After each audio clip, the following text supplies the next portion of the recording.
Thank you for visiting our channel. The past few days have been quite a ride for the European residency by investment space.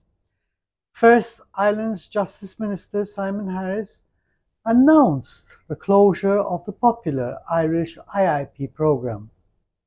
Then later in the week, Portuguese Prime Minister António Costa confirmed his government would end the Golden Visa programme.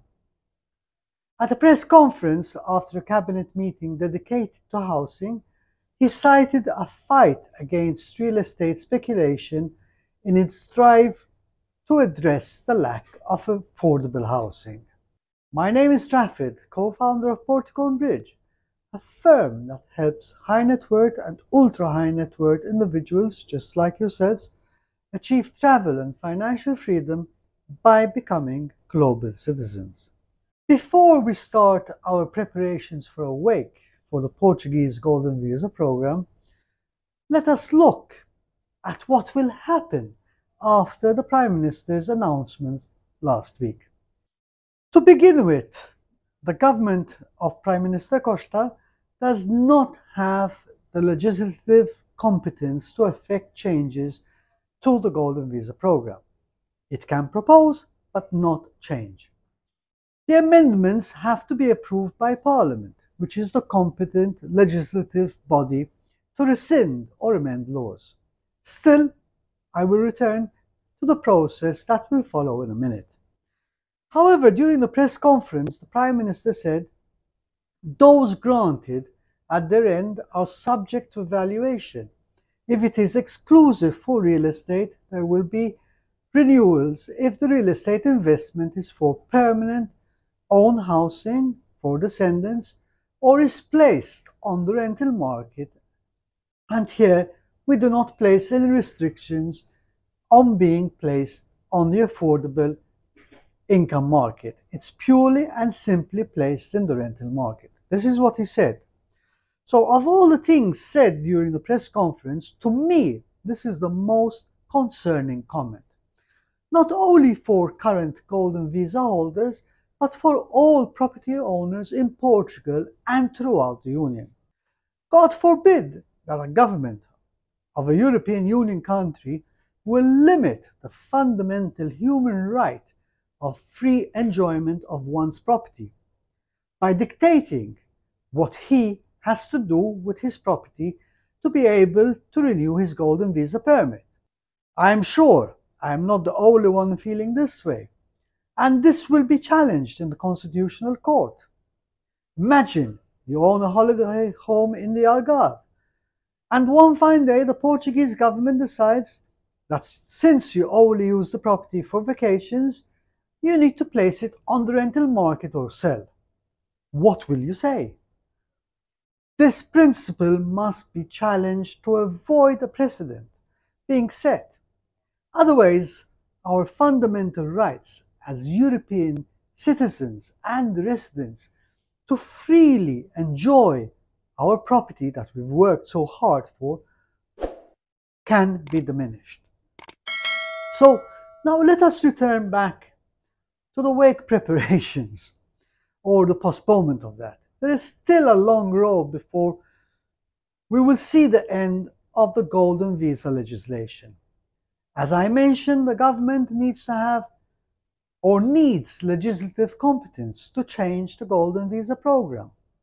The next step after the announcement is that the government will hold a public consultation with all stakeholders who will put forward their thoughts. I am sure there will be a heated debate between those for and against the proposals. Also, I am sure many will follow the rallying cry that Golden Visa investors are responsible for the increase in property prices, which is as far from the truth as one can get. Golden Visa investments account for just 3% of the entire Portuguese property market. So how can it possibly be that these investors are distorting the property market prices? I guess someone has to be the scapegoat. Following the public consultation phase, government will hold another meeting of the Council of Ministers to discuss and present its final bill, which will be tabled in Parliament.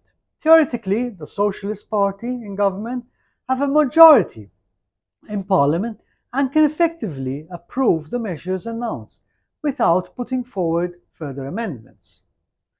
At this point, I would like to go back to late November 2022, when the Portuguese Communist Party tabled a motion in Parliament to scrap the Golden Visa programme, with the Socialist Party, led by Prime Minister Costa and the Prime Minister himself, voting against this motion. I know, as the saying goes, a week in politics is a long time, but are all the members of Parliament on the government bench going to vote in favour of scrapping the Golden Visa programme, when a few months back they voted against it being terminated? For argument's sake, let's say the bill is approved. Then the bill will be sent to the President of the Republic, who has three options.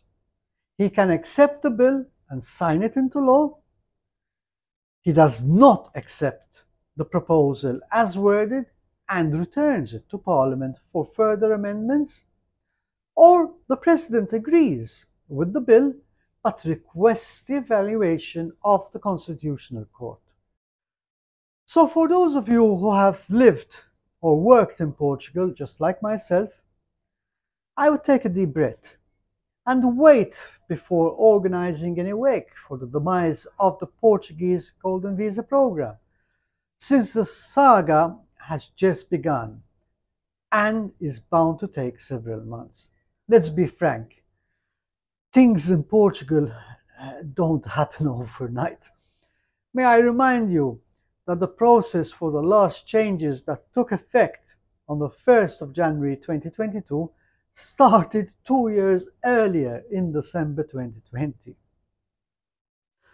The definite is that at some point we will either see a drastically or dramatically different version of what we have today, or the permanent closure of the Golden Visa programme. So suppose you are interested in the Portuguese Golden Visa option. In that case, you have a last window of opportunity. If your application is submitted before the change or closure takes place, your application will proceed under the current law's terms and conditions. If you have any questions about moving to Portugal, please drop them in the comment section below. See you next time, and make it a great day.